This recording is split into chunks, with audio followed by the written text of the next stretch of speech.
Now we are going to discuss the vibration of air column in a pipe that is open at both ends.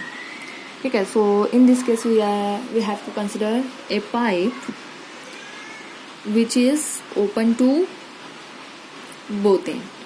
Okay, and in this pipe what will be the vibration of air column? So as earlier we have seen that at the open end of the pipe there is formation of antinode always. Okay, so as the both ends of the pipe are open, so at the both ends there is formation of antinode.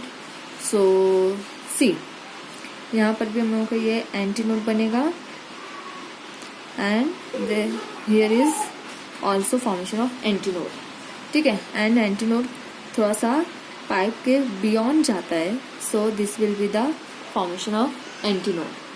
See, this point where amplitude will be minimum is called as node, and this point where amplitude is maximum is called as antinode, and this is also called as antinode.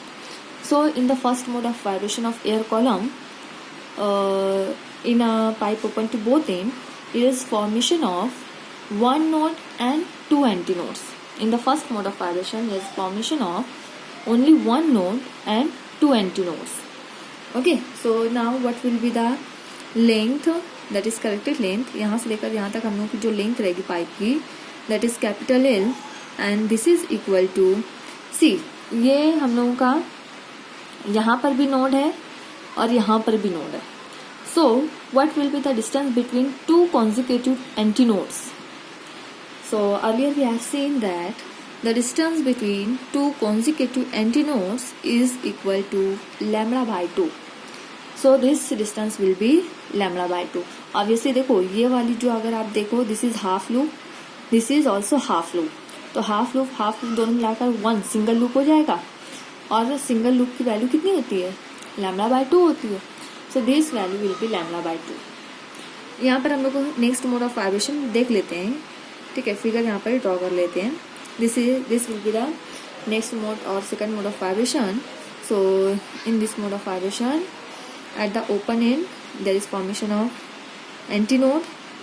ठीक है, then a node and also here antinode. यहाँ पर भी antinode, इधर node, and then again open end पर antinode. ठीक है, so यहाँ पर देखो ये node, ये वाला पॉइंट भी node रहेगा. this open end पर antinode, ये जो maximum amplitude है ये भी antinode और यहाँ पर भी antinode. So in the second mode of vibration, here is formation of two nodes and three antinodes. ठीक है, यहाँ पर दो नोड बन रहे हैं और तीन एंटीनोड बन रहे हैं. And what will be the length of the air column? So the length of air column in this case will be lambda, and I am going to represent as lambda 1. ठीक है, single wavelength lambda. देखो ये एक loop, ये half loop और ये half loop, मतलब ये आधा और आधा एक, और ये एक, दो लूप है. दो लूप हम लोगों को क्या बनती है? कंप्लीट वेव बनती है, that is denoted as lambda. So इसलिए इसकी लेंथ किसकी आई? Length of air column is equal to lambda, that is lambda 1. And higher next mode अगर हम लोग देखते हैं, सो इन दिस केस अगले मोड में देखो यहाँ पर कुछ हम लोग देखें तो इस तरीके से फॉर्मेशन होगा. Here is antinode, then node, and इस तरीके से कुछ फॉर्मेशन हम लोगों के ये रहेंगे. ठीक है, देखो सही बन रहा है. Okay, so this point is node, this is also node, and this is also node. ये एंटी नोड, बीच में एंटी नोड, यहाँ एंटी नोड और एंटी नोड. ठीक है, in the third mode of vibration of air column there is 3 nodes and 4 antinodes, and here the length of air column will be capital L is equal to, in this case it is 3 lambda 2 by 2 length of air column. ठीक है, तो हम लोग यहाँ पे different modes of vibration consider किए हैं. सबसे पहले हम लोग फर्स्ट मोड ऑफ वाइब्रेशन में कैलकुलेट करेंगे what will be the frequency of vibration. So in this case as L is equal to lambda by 2. ठीक है, so we can determine the lambda from here. So what will be the value of lambda? Lambda will be twice L. ठीक है, आप lambda इधर रखो, two इधर जाओ, that is equal to twice L. ठीक है, now we have to calculate velocity and the formula of velocity is v is equal to n lambda. ठीक है, अब इसके अंदर हम लोग यहाँ पे डाल सकते हैं v is equal to, ठीक है, n ऐसे ही रखते हैं, लैम्बडा की वैल्यू पुट कर दो ट्वाइस एल, और we can write it as v is equal to 2nl. This is velocity of the air inside a pipe close to both, open to both ends. This will be the velocity v is equal to 2nl. ठीक है, ना हम लोगों को यहाँ से देखो निकालना फ्रीक्वेंसी है. So n is equal to, it is v by lambda. Lambda की वैल्यू है हमारी n is equal to v upon lambda. देखो हम लोगों को कितना है, twice L. So it is n is equal to v upon twice L. This is the frequency of the vibration in the case of pipe open to both end. अब यहाँ पे देखो लेंथ हम लोगों की एल है, corrected length अगर हम लोग कंसिडर कर रहे हैं, so in the case of pipe open to both end corrected length will be L plus twice C. Correction हम लोग यहाँ से दोनों साइड पर कंसिडर करेंगे, इसलिए दिस इज ट्वाइस सी. ठीक है, so put this value here, it is equal to N is equal to V upon 2l plus twice C. So basically this is the frequency of vibration in the case of pipe open to both ends. Okay, and this is first mode of vibration. So this frequency is the lowest frequency of vibration, and the lowest frequency of vibration is called as fundamental frequency. So it is called as fundamental frequency, or we can say it as first harmonic. We can also say it as first harmonic. ठीक है, so this is the lowest frequency of vibration of the particle, and this is called as fundamental frequency or first harmonic. Now case second, in the second mode of vibration, see, in this mode of vibration, what is the length? L is equal to lambda 1. ठीक है, so what will be the velocity? V is equal to n1 lambda 1. From here we have to calculate the frequency. So n1 is equal to v upon lambda 1. ठीक है, so v upon lambda 1, इसी को हम लोग यहाँ पे लिखेंगे v upon lambda 1 is equal to l. So it is v upon l. Length हम लोग करेक्टेड लेंथ लेंगे. So n1 is equal to v upon l means l plus twice, that is with n correction. Basically this frequency is the frequency of second mode of vibration. ये हम लोगों को second mode of vibration उसकी frequency ये बताएगी. ठीक है, ये इक्वेशन देगी.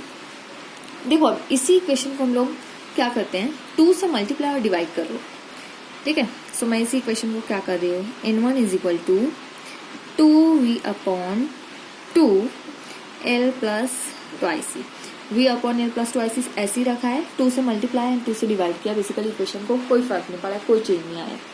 ठीक है, now see this factor v upon twice l plus 2, this is nothing but fundamental frequency. See v upon 2l plus 2, this is equal to n, that is fundamental frequency. So यहाँ पर भी हम लोग लिख सकते हैं n1 is equal to twice n, मतलब इस पूरी वैल्यू की जगह हम लोग n रख सकते हैं. So this is n1 is equal to twice n, and this is called as fundamental से हायर फ्रीक्वेंसी है. So it is called as first overtone. It is called as first overtone, and integer यहाँ पे 2 है, that means it is called as second harmonic. is called as second harmonic or first overtone, second mode of vibration. Now case third, that is in the case of third mode of vibration. See देखो यहाँ पर what will be the length of air column, 3 lambda 2/2. तो length हम लोग यहाँ पर consider करते हैं 3 lambda 2/2. ठीक है, देखो 3 lambda 2/2. So L is equal to यहाँ पर हम लोग कंसिडर कर रहे हैं 3 lambda 2 by 2. What will be the value of lambda 2? So it is equal to twice L upon 3. So according to the formula, V is equal to N2 lambda 2, or we have to calculate frequency, that is N2 is equal to V by lambda 2. So it is V by lambda 2 की value हमारे पास 2L upon 3. ठीक है, 3 यहाँ पर divide कर रहा है, ऊपर जाकर मल्टीप्लाई करेगा, सो it is 3V upon twice L. This is N2. Put the value of L, so it will N2 is equal to 3V upon 2L plus 2E. Now see again here, V upon 2L plus twice L, it is nothing but fundamental frequency, so we can write it as N3N. N2 is equal to 3N. This will give the frequency of vibration in third mode of vibration, and this is called as second overtone. This is called as second overtone, and also we say it as integer हमारा 3 है, so it is called as third harmonic. It is called as third harmonic. So इसे हम लोग दे देंगे equation number 3. इससे पहले वाला जो था दिस इज इक्वेशन नंबर 2, और इससे पहले हम लोगों ने इसे दिया था इक्वेशन नंबर 1. ठीक है, so from equation number 1, equation number 2 and equation number 3, it is clear that देखो हम लोगों के पास फ्रीक्वेंसी कैसी है. पहली वाली जो थी वो तो फर्स्ट हुआ तो सेकेंड हार्मोनिक था. ठीक है, ये 2 था मतलब सेकेंड हार्मोनिक. उसके बाद हमारे पास यहाँ पर third harmonic, uh fundamental first harmonic. That means in the case of pipe open to both end, all harmonics are present. All harmonics are present in the case of pipe open to both ends. Her harmonic रहेगा, odd भी है, even भी है, 2 है, 3 है, 4, 5, 6, सारे harmonics रहेंगे. So we can say that all harmonics are present in the case of air vibration in pipe open to both ends. Okay? और इससे पहले हम लोगों ने उसका देखा था pipe close to one end, उसके अंदर सिर्फ ऑड हार्मोनिक्स थे. तो ये चीज़ आपको ध्यान में रखना है. Now we can relate the frequency of fundamental frequency in the case of fundamental frequency. अगर हम लोग देखें in the case of pipe open to both end close to one end. देखो हम लोगों ने देखा था फंडामेंटल फ्रीक्वेंसी, अगर आप देखो fundamental frequency in the case of pipe close to one end कितनी आई थी हम लोगों की. ये क्लोज टू वन एंड के लिए मैं NC लिख ली हूँ इसको. This is V/4L. ठीक है, आप देख सकते हो उधर जाकर पीछे that fundamental frequency in the case of pipe close to one end is nothing but V/4L. ठीक है, और हम लोग जो फ्रीक्वेंसी थी, frequency of the air column in the case of pipe open to both end, it is V/2L. ठीक है, इसे दे दो इक्वेशन नंबर 1, इसे हम लोग दे देते हैं इक्वेशन नंबर 2. सो अब देखो इक्वेशन नंबर 1 मैं यहाँ कंसिडर कर रही हूँ, that is NC is equal to V/4L. इसी को हम लोग इस तरीके से भी लिख सकते हैं, NC is equal to V/4L है ना. मैं इसको इस तरीके से लिख ले रही हूँ, 2 into 2L. कोई फर्क पड़ा, 2 to the 4 वापस से वही मिल जाएगा हम लोगों को. सो अब ये देखो आप, NC is equal to what is this V/2L. This is V/2L is nothing but frequency of open pipe. ठीक है, तो फ्रॉम इक्वेशन नंबर 2 V/2L की जगह हम लोग लिखते हैं NO/2 divided as it is, और इसी को हम लोग लिखेंगे यहाँ पर NO is equal to 2NC. Basically this equation gives the relationship between frequency of pipe open to both end and pipe close to one end. So from this equation we concluded that fundamental frequency of vibration of air column in open pipe is double the that of the fundamental frequency of vibration in a closed pipe. Closed pipe वाली frequency कम होगी as compared to the open pipe. Open pipe की इसके double होती है. ठीक है, तो इस रिलेशन से हम लोग मालूम कर सकते हैं कि रिलेशन क्या है, ये फ्रीक्वेंसी डबल होती है। ठीक है, तो बेसिकली देखो ये जो फॉर्मूला है इसके अंदर हम लोगों को फ्रीक्वेंसी है, वेलोसिटी है, लेंथ है। तो बेसिकली अगर हम लोगों को लेंथ पता है एयर पाइप की और जो साउंड है उसकी अगर फ्रीक्वेंसी पता है तो हम लोग साउंड की वेलोसिटी मालूम कर सकते हैं। ठीक है, we can calculate the velocity of the sound in that case. ये तो हुई इसकी बात frequency of air column. Practically भी हम लोग एंड करेक्शन को डिटरमाइन कर सकते हैं। ठीक है, प्रैक्टिकली एंड करेक्शन किस तरीके से डिटरमाइन करते हैं सो वो भी अभी हम लोग देख लेते हैं। प्रैक्टिकली आप लोगों को ये प्रैक्टिकल में करना रहेगा। So practical determination of end correction, practical determination of end correction. Case first हम लोग ले लेते हैं। Case first, in the case of pipe open to both end, pipe open to both end. ठीक है, उसके लिए अगर हम लोगों को मालूम करना है इन करेक्शन तो देखो अभी हम लोगों को क्या कंसिडर करना पड़ेगा। सबसे पहले तो velocity. In the case of pipe open to both end the velocity will be v is equal to 2nl।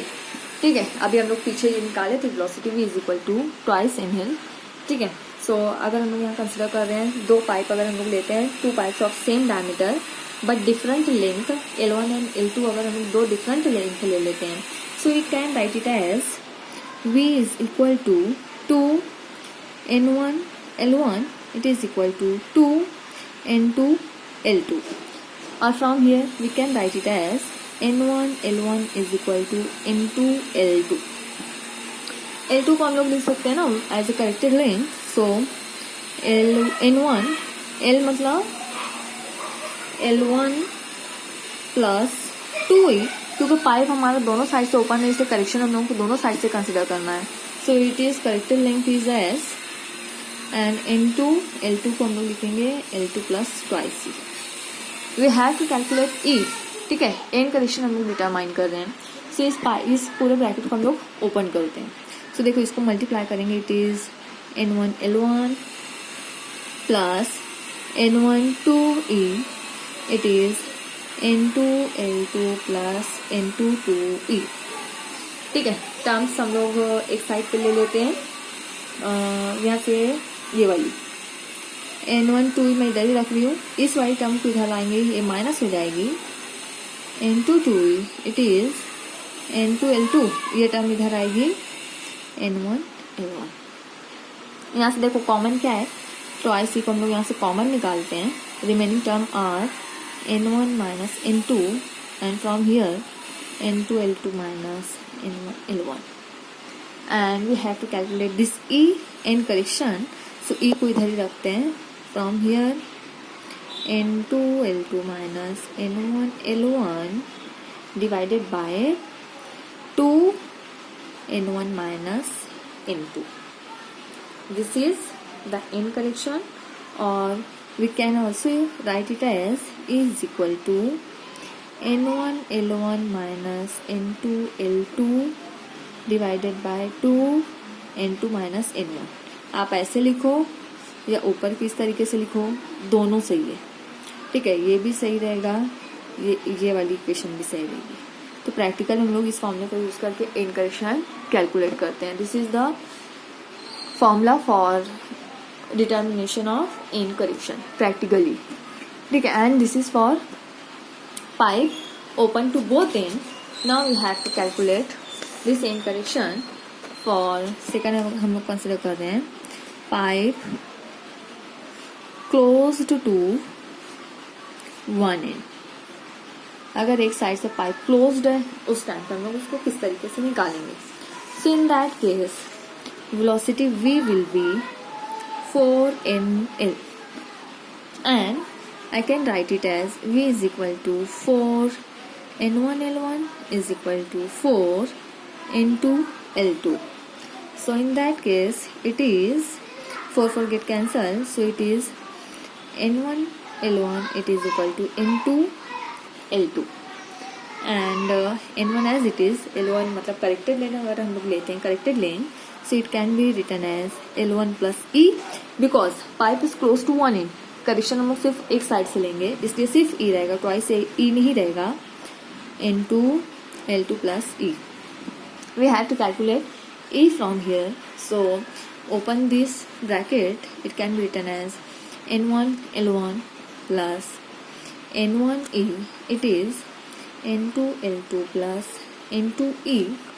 Okay, so keep it N1 E here and bring this term from here. So N2 E, it is equal to N2 L2 minus N1 L1.